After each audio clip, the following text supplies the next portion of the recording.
በስመ አብ ወወልድ ወመንፈስ ቅዱስ አሐዱ አምላክ አሜን። ክቡር አባታችን መልአከ ገነት መምህር ክብሩ ገብረ ጻድቅ፣ የደብራችን አስተዳዳሪ ክቡር መልአከ ሰላም ቆሞስ አባ ገብረ ሚካኤል፣ መጋቢ አእላፍ ኤፍሬም በየነ፣ ሊቃውንተ ቤተ ክርስቲያን አባቶቼ ካህናት፣ ወንድሞቼ ዲያቆናት፣ ከሩቅም ከቅርብም እግዚአብሔር በቸርነቱ የሰበሰባችሁ ምእመናን ምእመናት እንደምን አደራችሁ? ለበረከት የጠራን እንድናመልከው የሰበሰበን ዓመታዊ የስደት መታሰቢያ ሳምንት እንድናከብር የፈቀደልን የድንግል ማርያም ልጅ የዓለም መድኃኒት አካላዊ ቃል ኢየሱስ ክርስቶስ ስሙ የከበረና የተመሰገነ ይሁን። ወሶበ ወድቀ ዝክቱ አርዌ ዴገና ለእንታክቲ ብሲት እንተወለደት ሕፃነ ተባይተ። ዘንዶው ወደ ምድር እንደተጣለ ባየ ጊዜ ወንድ ልጅ የወለደችውን ሴት አሳደዳት። የዕለቱ መልእክት ነው። ዛሬ በቅዳሴው ክፍለ ጊዜ የተነበበልን መልእክት ነው። የዮሐንስ ራእይ ምዕራፍ 12 ቁጥር 13 ላይ ተመዝግቦ የምናገኘው ኃይለ ቃል ነው። በዚህ ኃይለ ቃል ስለ እመቤታችን ስደት ጥቂት ደቂቃ እንማማራለን። ከመስከረም 26 እስከ ኅዳር 5 ያለው ወቅት ዘመነ ጽጌ፣ ዘመነ ስደት በመባል ይታወቃል። የድንግል ማርያም ስደት በማህሌት በቅዳሴ በዝክር ይታሰባል። የበረቱ ምእመናን ደግሞ የደረሰባትን መከራ አስበው የፈቃድ ጾም፣ የጽጌ ጾም ይጾማሉ። እመቤታችን ወደ ግብፅ የተሰደደችው ጥር 3 ቀን ነው። ግብፅ የገባችው ግንቦት 24 ቀን ነው። ነገር ግን በዚህ ወቅት ለምን ስደቷ ታሰበ የሚል ጥያቄ ሊነሳ ይችላል። ይህ ወቅት የአበባ የፍሬ ወቅት ነው። እመቤታችን በአበባ ክርስቶስ ደግሞ በፍሬ ይመሰላል። ምስጢርን ከምስጢር ጋር ለማገናኘት ነው። አበባዋ ድንግል ማርያምን ከአበባው ጋር፣ የሕይወት ፍሬ ክርስቶስን ከፍሬው ጋር አስማምቶ አጠጥሞ ምስጋና ለማቅረብ ይቻል ዘንድ በዚህ ወቅት ስደቷ እንዲታሰብ ሆኗል። ሁለተኛው አሁን እህሉ ያለው ሜዳ ላይ ነው።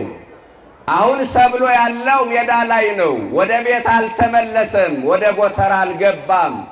የሚገኘው ስደት ላይ ነው ማለት ነው። ምግበ ሥጋችን ስደት ላይ እንደሆነ ምግበ ነፍሳችን ክርስቶስም አሁን የሚገኘው በስደት ላይ ነው።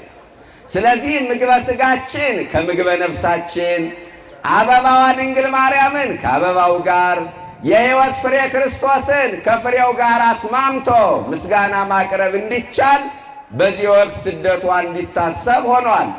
ይህንን ካልኳችሁ ወደ ክፍሉ ልግባ። ምዕራፍ 12 አባቶቻችን ይህንን ክፍለ ምዕራፍ በሶስት ከፍለው ይተረጉሙታል። መጀመሪያ በዚህ ምዕራፍ ላይ በሰማይ ላይ የታየችው ሴት እንዲህ ይላል። ዋስተራየ ተአምር አቢይ በውስተ ሰማይ ብሲትን ተትለብስ ፀሐየ ወወርታይተ ገሪሃ ወዲበ ርሳኒ ዘአሰርቱ ወክልኤቱ ከዋክብት ወፅንስቲቲ ወትግር ወተሐምም ለወሊድ ይላል። በሰማይ ላይ ታላቅ ምልክት ታየ። ፀሐይን ተጎናጽፋ ጨረቃ ከእግሮቿ በታች ያሏት የ12 ከዋክብት አክሊል በራሷ ላይ የሆነላት አንዲት ሴት ነበረች። እሷም ጸንሳ ነበረ። ምጥ ተይዛ ልትወልድ ተጨንቃ ጮኸች ይላል። ይህንን ክፍለ ምዕራፍ አባቶቻችን በሶስት ከፍለው ይተረጉሙታል። መጀመሪያ በሰማይ ላይ የታየችው ሴት ቤተ እስራኤል ስትሆን፣ ሁለተኛ በሰማይ ላይ የታየችው ሴት ቤተ ክርስቲያን ናት። ሶስተኛ በሰማይ ላይ የታየችው ሴት እናታችን ድንግል ማርያም ናት። ሁለቱን እናቆይና ትንሽ ሶስተኛውን ክፍል እናያለን። እመቤታችን በሰማይ ላይ መታየቷ ክብሯ ልዕልናዋ ሰማያዊ መሆኑን ለመግለጥ ነው። ኦርቶዶክሳውያን ቅዱስ ባስልዮስ በሥርዓተ ቅዳሴው ወሀብተ ሰማያት ለማርያም ድንግል ይላታል። የሰማይ ሀብት ለማርያም ተሰጣት። ለሙሴ ሕግ ተሰጠው፣ ለአሮን ክህነት ተሰጠው፣ ለገብርኤል ብስራት ተሰጠው፣ ለሚካኤል ምሕረት ተሰጠው ካለ በኋላ እመቤታችን ጋር ሲደርስ አረፍተ ነገሩን ቀይሮ ለማርያም ግን የሰማይ ሀብት ተሰጣት አለ። ምን ማለት ነው? ለሙሴ የተሰጠው ሕግ ሰማያዊ ነው። ለአሮን የተሰጠውን ክህነት ሰማያዊ ነው።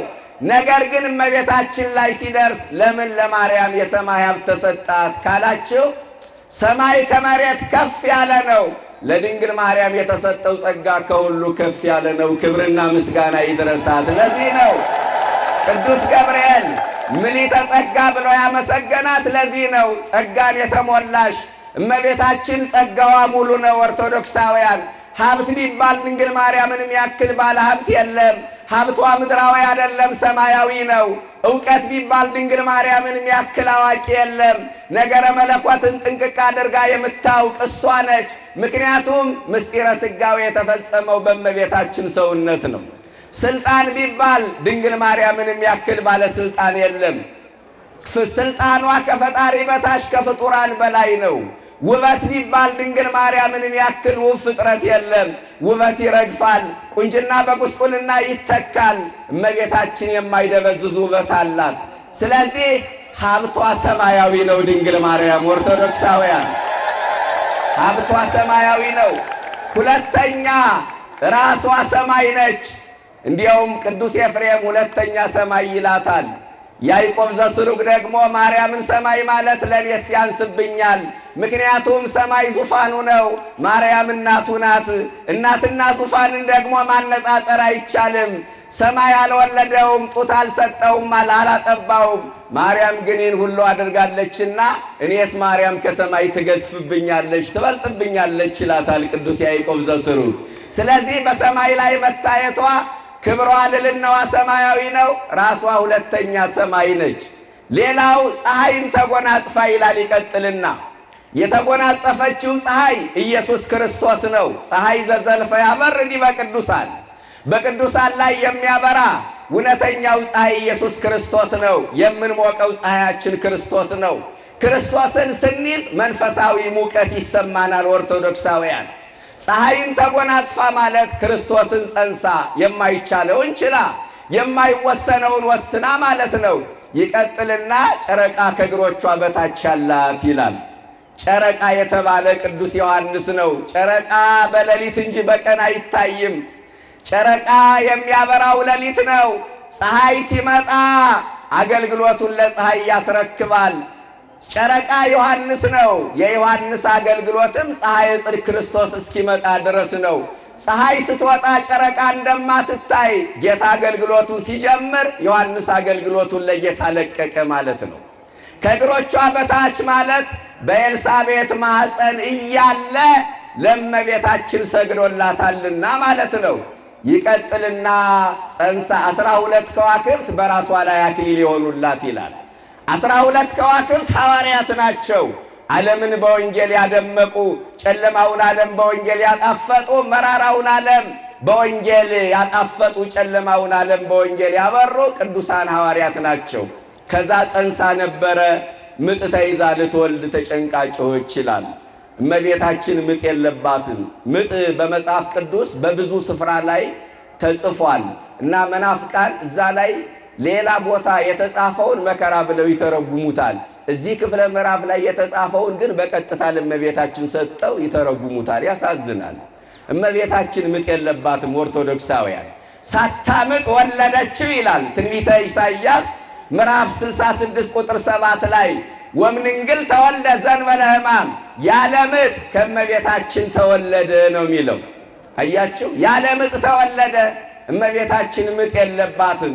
ከማፍ ዘይወፅእ ላብ ከሰውነት ሲወጣ የህመም ስሜት እንደማይሰማ እመቤታችንም ጌታን ስትወልደው የህመም ስሜት አልነበራትም። ቅዱስ ቄርሎስ ምን ይላል? ከመያይ መሞል አዳም ሶበተነቅል አጽመ ገቦው ከማዊ ረከማ ህባመ ወሊድ ለማምላክ ገሊላዊት ይላል።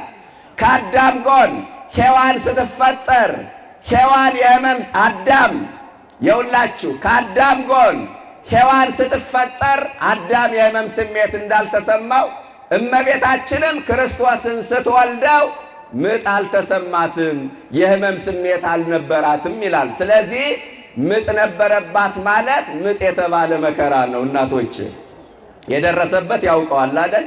ስለ ምጥ የተለየ ማብራሪያ አትጠብቁ። ምጥ ታውቁታላችሁ፣ መከራ ነው። ኦርቶዶክሳውያን እመቤታችን የገጠማት መከራ ምን ይባላል? ምጥ ይባላል። በአይሁድ በኩል የገጠማት ፈተና ምጥ ይባላል። 40 ቀን ሲሞላት ሕፃኑን ወደ ቤተ መቅደስ ታቅፋ ገባች። ስምዖን አረጋዊ በነፍስሽ ሰይፍ ያልፋል አላት። ይህ ለእሷ ምጥ ነበረ። በዕለተ ዓርብ ከመስቀሉ ስር ቆማ መከራውን አይታለች። የሐዘኑ ተካፋይ ሆናለች። ይሄ ለእሷ ምጥ ነበረ። በአይሁድ በኩል የገጠማት ፈተና ምጥ ነበረ። በግብፃውያን በኩል የደረሰባት መከራ ኦርቶዶክሳውያን ምጥ ነበረ እና ቁጥር 12 ላይ ምን ይላል? ወሶበ ወድቀ ዝግቶ አርቤ ደገና ለንታ አክቲቪሴት እንተወለደት ሕፃነ ተባይተ። ዘንዶ ወደ ምድር እንደተጣለ ባየ ጊዜ ወንድ ልጅ የወለደችውን ሴት አሳደዳት ይላል። ማን አሳደዳት? እመቤታችን ዘንዶ አሳደዳት። ዘንዶው ዲያብሎስ ነው። 3 ዓመት ከ6 ወር በግብፅ በረሃ እመቤታችን ተንከራተተች፣ ተራበች፣ ተጠማች። ማረፊያ እንደሌላት ወፍ ዛፍ ስር ተጠግታ አደረች። ሌሊትና ቀን እንቅልፍ በማጣት ተፈተነች። የበረሃው ሙቀት እንደ እሳት ነበልባል ገረፋት። አሸዋው እንደ እሳት ረመጥ ፈጃት። አሸዋው ዓይኗ ውስጥ እየገባ እየቆረቆረ አስለቀሳት። የበረሃው ነፋስ እመቤታችን በጥፊ መታት። ለልጇ እፍኝ ውሃ መስጠት ተሳናት። ውቅያኖስን በእፍኙ የሚሰፍረው ጌታ እናቱን ውሃ እንድታጠጣው ተማጸናት። አዳምና ሔዋን የነፍስ ጥማት ነበረባቸውና ያንን ሊያርቅላቸው እንደመጣ ለማስረዳት በእናቱ እቅፍ ላይ ሆኖ ውሃ ጠማኝ አላት ድንግል ማርያም። እመቤታችን ከደረሰባት ሰቆቃ አንዱ ነው። ሰቆቃወ ድንግል የሚል ድርሰት አለ። እሑድ እሑድ የሚቀርብ የምስጋና ክፍል። አንዱ ሰቆቃ የውሃ መጠማት፣ የምግብ ማጣት ነው። አንድ ቀን እመቤታችን በስደት ላይ ሳለች ሰሎሜንና ዮሴፍን ሕፃኑ ኢየሱስ ክርስቶስን የሆነ ቦታ ላይ ደብቃ እሷ ምግብ ለማግኘት ወደ ሰፈር ሄደች እና ሰይጣን የሰውን ልቦና ክፉ አድርጎባት የሚሰጣት ሰው አጣች። ስትመለስ ሰብአ ሰገል ያበረከቱለት የወርቅ ጫማ ነበረችው። ሌባ ሰርቆ አገኘችው እና ሰፈር ቢሄዱ ምግብ ማጣት፣ እዚህ ቢመጡ የልጄን ጫማ ማጣት ብላ እመቤታችን ምርር ብላ ለቀሰች። መለኮታዊ ይጓላ ሶበጸማ ከመደቂቅ አለ የሰቆቃወ ድንግል ደራሲ። ዘይሰፍሮ በእፍኑ ለማየ ባሕር ሙቅ። ውቅያኖስን ጥልቁን ውቅያኖስን በእፍኙ የሚሰፍረው መለኮታዊ ልጇ እንደ ሕፃናት ባለቀሰ ጊዜ በከየት ወትሬ ማርያም ማይነቅ። ያቺ የበረሃዋኖስ ማርያም አለቀሰች። እምሰባ ሀገር አልቦ ዘያምራ ለጽድቅ። ከዚች ሀገር ጽድቅን የሚያውቃት የለም። ሳልክወሙ ማየ ወይ ውሃቡኒ በሕቅ። ምግብ ለመንኳቸው ሊያበሉኝ አልቻሉም። ውሃ ለመንኳቸው ሊያጠጡኝ አልቻሉም። ውሃ ጎልኩ ለወልድያ ሳይኖ ዘወርቅ። ምግብ ላላገኝ ውሃም ላልጠጣ የልጄን ጫማ ለሌባ ወሰድኩ ብላ አለቀሰች። ምግብ ይዛ እመቤታችን ምግብ ለመነች። ውሃ ይዛ ውሃን ተጠማች። ባለቅኔ ምን አለ? የጥንቱ ቅኔ መቼም ብስለት ያለው ነገረ ሃይማኖት ነገረ ድነት የሚገለጥበት ነው። ማርያም ድንግል ዘኢትፈርህ ሐሜተ ፍርፋራተ ህብስተ አለት በፍና እንዘ ትጸውር ህብስተ አለ። አያችሁ፣ ሐሜት የማትፈራዋ ማርያም ምግብ ይዛ ምግብ ለመነች። አንዳንድ ሰው እያለው የሚለምን ሰው አይታማም። ይህ ሰው እኮ እያለው ነው የሚለምን፣ ምን አይነት ሰው ነው ብለን እናማዋለን። ሐሜት የማትፈራዋ ማርያም የሕይወት እንጀራ ክርስቶስን ይዛ እሷ ግን ምግብ ለመነች አለ። ይገርማል። ረሃብተኞች ነበርን፣ ተርባ ልጇን መገበችን። ተጠምተን ነበር፣ ተጠምታ ልጇን አጠጣችን። ተሰደን ነበር፣ እሷ ተሰዳኛን ወደ ርስታችን መለሰችን። በሲኦል እንኖር ነበር፣ እሷ በመቅደስ ኑራ እኛን ወደ መቅደስ መለሰችን እመቤታችን። ስለዚህ ድንግል ማርያም በነገረ ድነት ድርሻ አላት የምንለው ለዚህ ነው እና እመቤታችን በነገረ ድነት ድርሻ አላት የምንለው ከዚህ ተነስተን ነው ኦርቶዶክሳውያን። በዚህን ጊዜ ሰሚዮ ሕፃን ለእሙ ገአራ ባረከ ኮኳ ዋንቃ እምታይተ እግራ የእናቱን ጮኸት ሰምቶ እንባዋን አይቶ ከእግሯ ስር አለቱን ሰንጥቆ ለእናቱ ለድንግል ማርያም ንጹሕ ውሃ ፍልቆ አጠጣ ትላቸዋለሁ ኦርቶዶክሳውያን። ስለዚህ አንዱ ከደረሰባት መከራ በስደት ይሄ ነው ኦርቶዶክሳውያን። የድንግል ማርያምን እንባ ያየ ጌታ የሁላችንንም እንባ ተመልክቶ በቃችሁ ይበለን።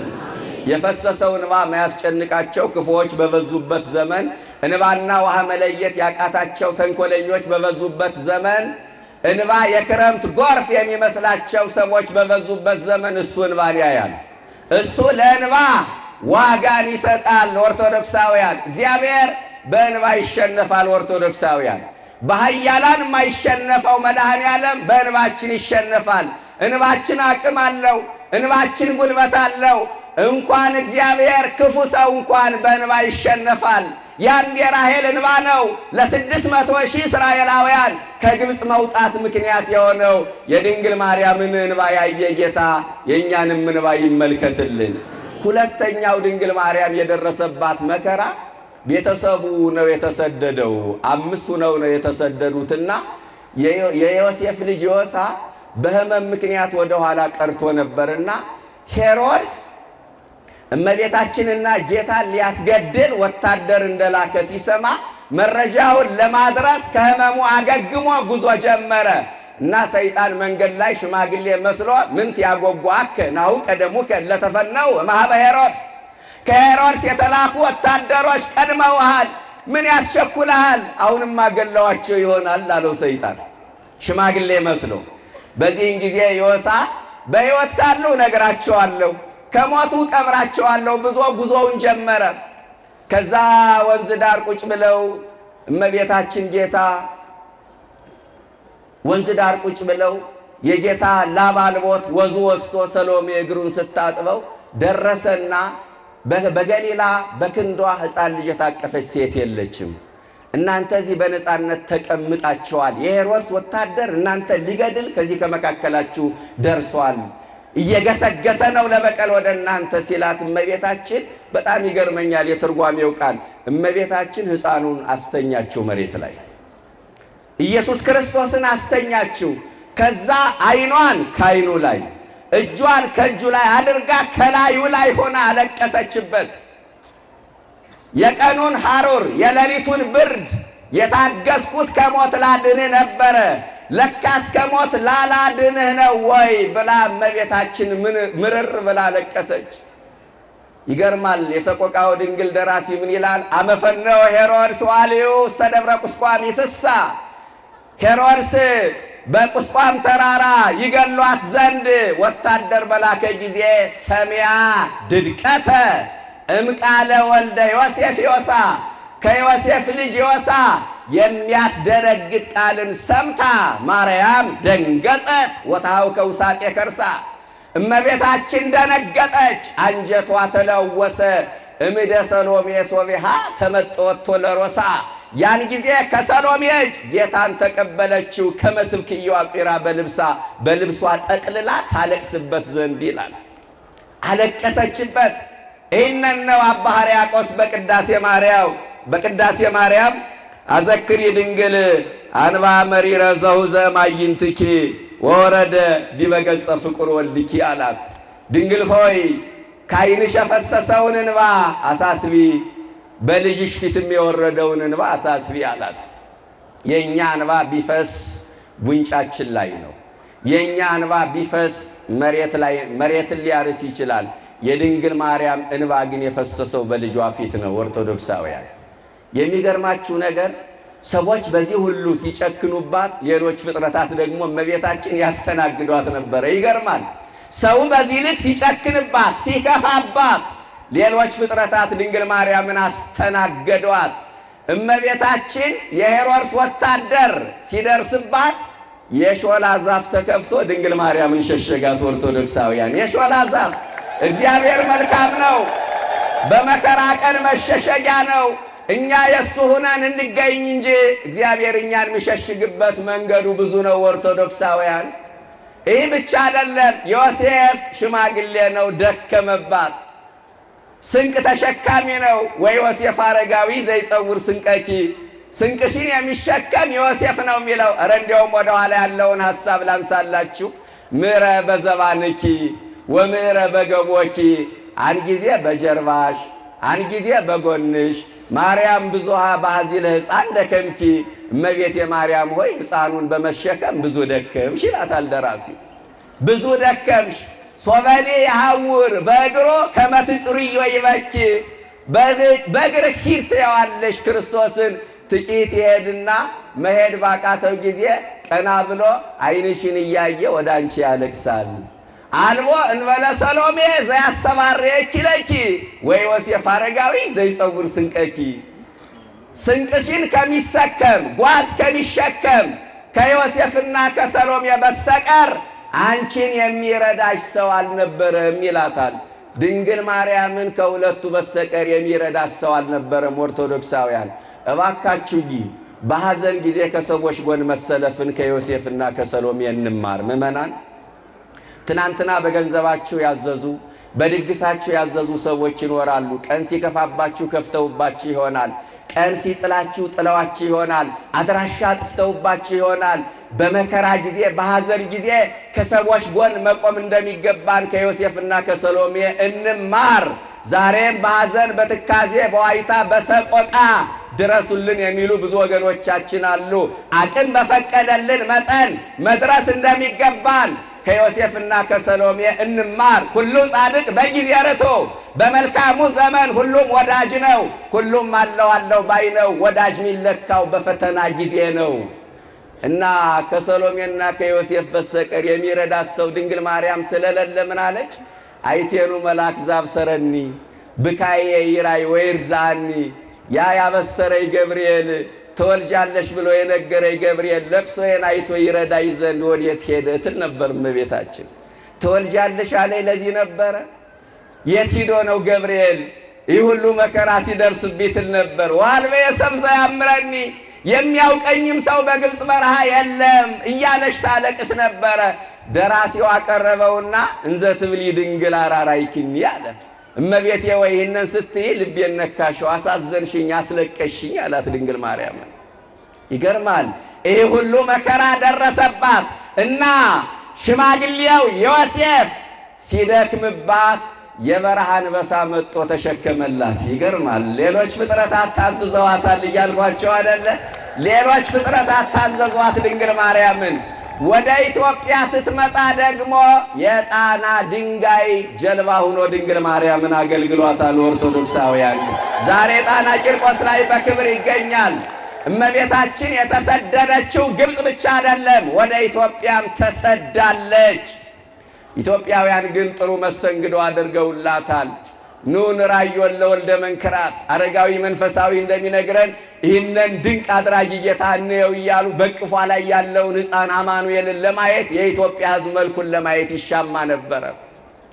እመቤታችንም ምን አይነት ፍጥረት ነው ወደ ሀገራችን የመጣችው? እንደ ፀሐይ የምታበራ እንደ ጨረቃ የደመቀች ውብ ፍጥረት ነው ሀገራችን የገባችው።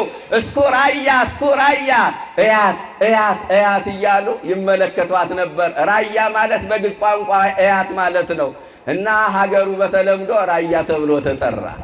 እመቤታችን ወደ ኢትዮጵያ እንደመጣች እንዲህ አይነት የታሪክ ምስክር አለ። ኦርቶዶክሳውያን ዘንዶው ወደ ምድር እንደተጣለ ባየ ጊዜ ወንድ ልጅ የወለደችውን ሴት አሳደዳት ይላል። ምን አላት?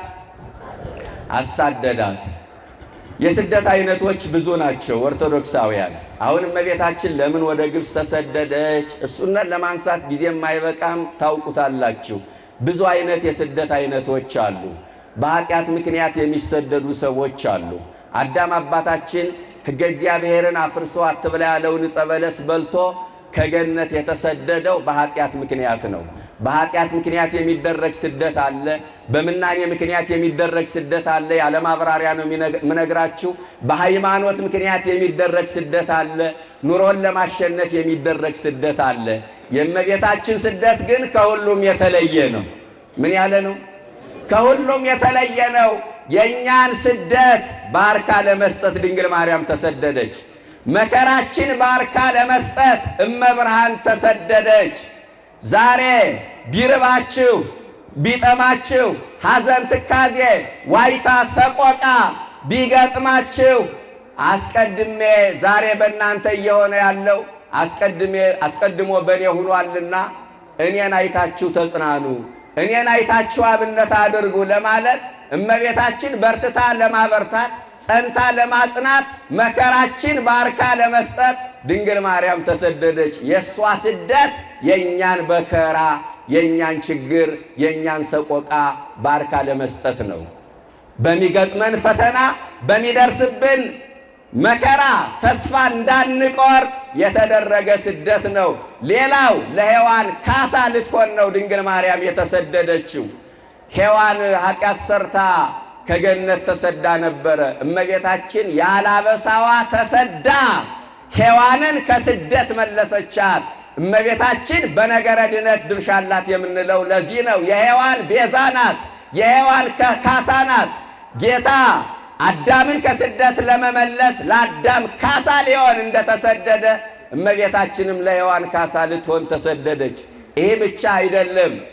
የጌታ መሰደድ ዲያብሎስን ከሰዎች ልቦና እንዲሰደድ ለማድረግ ነው። ጉየተ ሕፃን አጉዮ ለዲያብሎስ፣ የሕፃኑ መሰደድ ዲያብሎስን ከሰዎች ልቦና እንዲሰደድ አደረገው። ዘንዶ አሳደዳት። ትናንትና ከቤተልሔም ወደ ግብፅ አሳደዳት። ዛሬ ደግሞ ከሰዎች ልቦና ብዙ ሰዎችን ከድንግል ማርያም ልብ ሰይጣን ብዙ ሰዎችን አሳደዋል። በአማላጅነቷ በቃል ኪዳኗ በእናትነቷ የማይተማመኑ ሰዎችን ሰይጣን ፈጠረ። ምልጃዋን፣ ዘላለማዊ ድንግልናዋን፣ ቅድስናዋን ከሰዎች ልቦና ሰይጣን አሳደደ። ከድንግል ማርያም የተሰደዱ ሰዎች ምን አይነት ሰዎች ናቸው ካላችሁ በዲያብሎስ ውጊያ የተሸነፉ ናቸው። ቁጥር 17 ላይ ከዘሯ የቀሩትን ሊዋጋ ሄደ ይላል። ዛሬ ዘሯ የተበሉ ኦርቶዶክሳውያን ናቸው። በውጊያው የተሸነፉ ከድንግል ማርያም እቅፍ ወርደዋል። የድንግል ማርያም ስም ሲጠራ ያንገሸግሻቸዋል። ማርያም ማርያም ስትሉ ልባችሁ ይወልቃል ይሉናል። እኛ ግን ማርያም ማርያም ባልነ ቁጥር አፋችን ሁሉ ማርማር ይለዋል ብለን መልስ እንሰጣለን ኦርቶዶክሳውያን። ስለዚህ ድንግል ማርያም በውጊያው የተሸነፉ ሰዎች ከድንግል ማርያም እቅፍ ወርደዋል። በውጊያው ያልተሸነፉ ሰዎች ደግሞ ሳሊለነ ቅድስት እያሉ ባሏን እያከበሩ ዝክሯን እየዘከሩ መታሰቢያዋን እያደረጉ ውዳሴዋን ቅዳሴዋን እየጸለዩ እየደገሙ ይኖራሉ። በውጊያው ተሸንፈን ድንግል ማርያምን ከማጣት መድኃኔዓለም ይሰውረን። እመቤታችን ከስደት በረከት ታሳትፈን። ስደቷ ጽናትና ብርታት ይሁነን። የመከረን ያስተማረን አምላክ ስሙ የተመሰገነ ይሁን። ወስብሐት ለእግዚአብሔር።